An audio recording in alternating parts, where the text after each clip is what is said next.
Investigasi khusus panggung penutup partai Puncak Piala Dunia 2020. 6 malam ini secara mengejutkan resmi tercoreng oleh insiden kerusuhan sangat brutal, memalukan, dan dilingkari oleh ancaman sanksi berat dari FIFA. Kemenangan bersejarah Spanyol 1-0 atas Argentina yang seharusnya berlangsung penuh euforia, justru berakhir ricuh akibat aksi tidak sportif para pemain. Argentina pasca peluit akhir ditiup oleh wasit. Berdasarkan ulasan akurat dari surat kabar Spanyol Mundo Deportivo, gelandang Argentina Leandro Paredes secara resmi terancam hukuman skorsing minimal 3 pertandingan akibat tindakan kekerasan di atas lapangan. Insiden gila ini bermula dari aksi penamparan terhadap kapten Spanyol Rodri, hingga berlanjut pada aksi dorong dan pembantingan terhadap Gavi yang membuat Paredes langsung diganjar kartu merah. Lebih parah lagi, Federasi Sepak Bola Argentina (AFA) kini juga berada di ujung tanduk ancaman denda raksasa akibat sikap memalukan timnya saat upacara penyerahan trofi. Bagaimana rincian pasal hukuman dan kronologi kerusuhan panas ini? Kita bongkar investigasinya sekarang. Pembahasan part 1,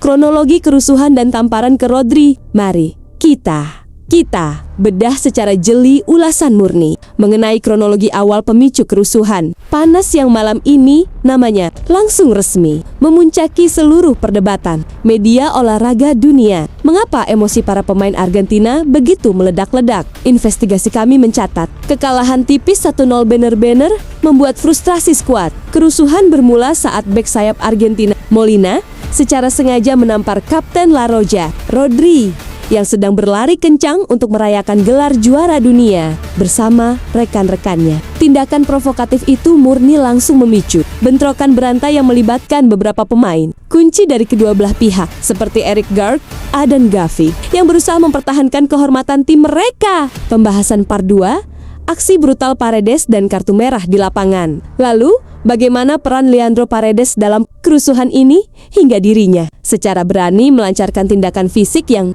berujung pengusiran dari lapangan? Disinilah puncak aksi anarkis itu terjadi. Fakta di lapangan mencatat, Leandro Paredes secara jeli langsung masuk ke dalam pertengkaran dan mendorong Eric Garg secara kasar saat gelandang muda Spanyol Gavi ikut campur untuk menegur perilakunya. Gavi hingga benar-benar terjatuh keras ke tanah. Aksi tidak sportif ini membuat wasit tanpa ragu langsung mengganjar Paredes dengan kartu merah di akhir pertandingan. Perilaku brutal ini dinilai sangat mencoreng nilai-nilai sportivitas di panggung tertinggi Piala Dunia.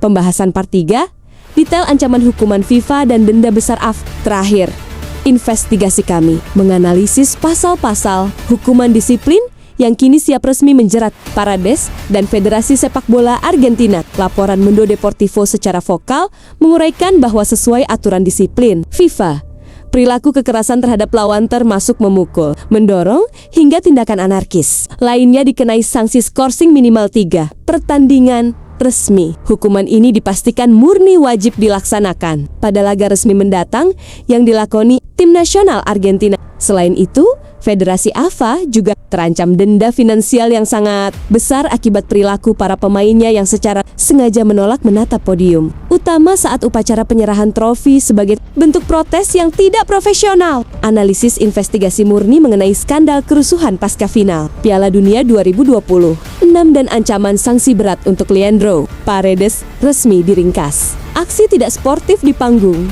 berharga bahwa emosi tak terkontrol hanya akan membuahkan kerugian besar bagi tim dan negara. Menurut ulasan taktis murni dan feeling paling tajam dari abang-abang semua, apakah sanksi skorsing 3 pertandingan untuk Paredes ini dambakan sudah cukup adil? Ataukah FIFA harus memberikan hukuman yang jauh lebih berat? Tulis prediksi skor pilihan kalian, teori taktis andalan kalian, dan argumen terbaik kalian di kolom komentar sekarang juga. Like video pembedahan skandal final Piala Dunia yang super panas ini. Share video investigasi khusus ini ke semua grup-grupan pencinta sepak bola dunia kalian. Dan jangan lupa subscribe channel investigasi khusus Rifki Alvaro. Berkat dukungan Helegelon tanpa henti dari abang-abang semua, sisa hitungan jam tayang sedikit lagi channel kita resmi lolos monetisasi penuh. Saya Rifki dari Palu untuk saksi penegakan hukum di panggung dunia. Gaspol terus!